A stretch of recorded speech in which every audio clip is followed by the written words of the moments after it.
আসসালামু আলাইকুম সুপ্রিয় দর্শক, কেমন আছেন সবাই? আশা করছি সকলেই অনেক বেশি ভালো আছেন। আলহামদুলিল্লাহ, আল্লাহর রহমতে আমিও খুব ভালো আছি।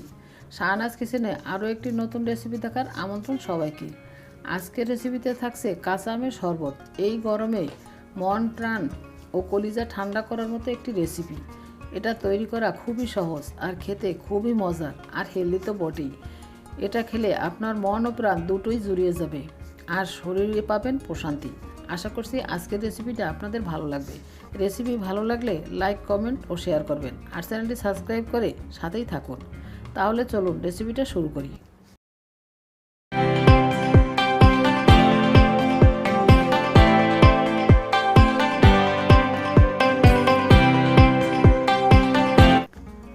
আমের শরবত তৈরি করার জন্য আমার লাগবে কাঁচা আম। দর্শক, আজকে আমি আমার ছাদ বাগানের আম গাছ থেকে আম পেড়ে তারপর শরবত তৈরি করব।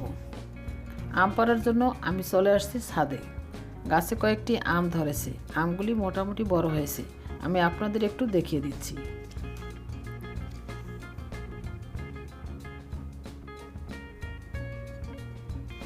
এবার আমি কয়েকটা আম পেড়ে নিচ্ছি।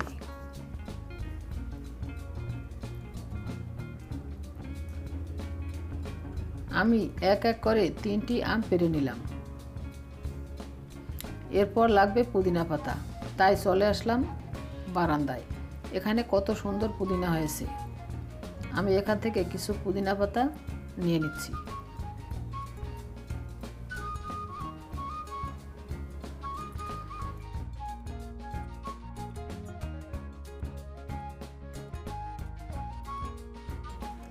এবার আমি আমগুলো একটা পটেটো সিলারের সাহায্যে ছিলে নিচ্ছি। এই তো একটা আম ছিলে নিয়েছি। আমি আরও একটা আম ছিলে নিচ্ছি।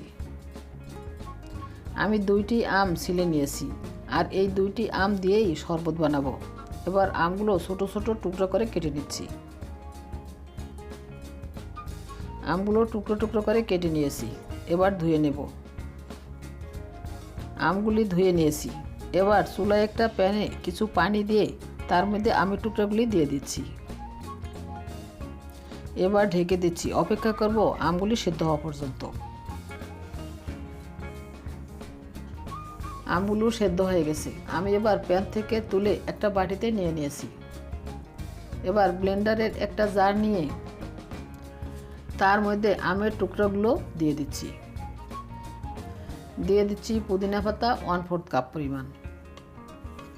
দিয়ে দিচ্ছি কাঁচামরিচ একটার অর্ধেক।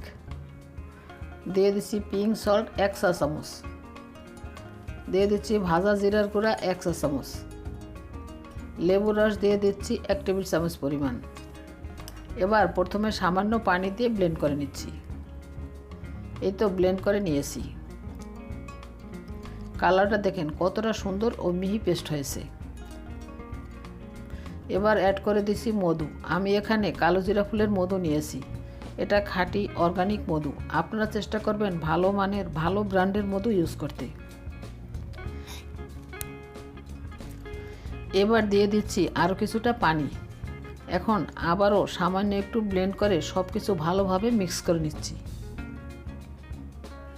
এই তো মিক্স করে নিয়েছি। এবার সার্ভ করব। আমি 4টি গ্লাসে সার্ভ করে নিয়েছি। চাইলে গ্লাসের মধ্যে 2-1 টুকরা বরফ দিতে পারেন। প্রথমে লেবুর টুকরো দিয়ে সাজিয়ে নিচ্ছি আর উপর দিয়ে সামান্য চিলি ফ্লেক্স দিয়ে দিচ্ছি। এতে করে দেখতেও সুন্দর লাগবে আর খেতেও ভালো লাগবে। এর স্বাদ হবে টক, ঝাল, মিষ্টি সব মিলিয়ে অসাধারণ লাগবে। সবশেষে পুদিনা পাতা দিয়ে সাজিয়ে নিচ্ছি। আর দেখতেই পারছেন এটা কতটা লোভনীয় হয়েছে। একেবারে জিভে জল আসার মতো একটি রেসিপি। দেখলেন তো কত সহজে এত মজার একটি রেসিপি তৈরি করে ফেললাম। এই গরমে আপনারাও বাসায় ট্রাই করতে পারেন। সবাইকে অসংখ্য ধন্যবাদ জানিয়ে আজ এখানেই বিদায় নিচ্ছি। সবাই খুব ভালো থাকবেন। আল্লাহ হাফেজ।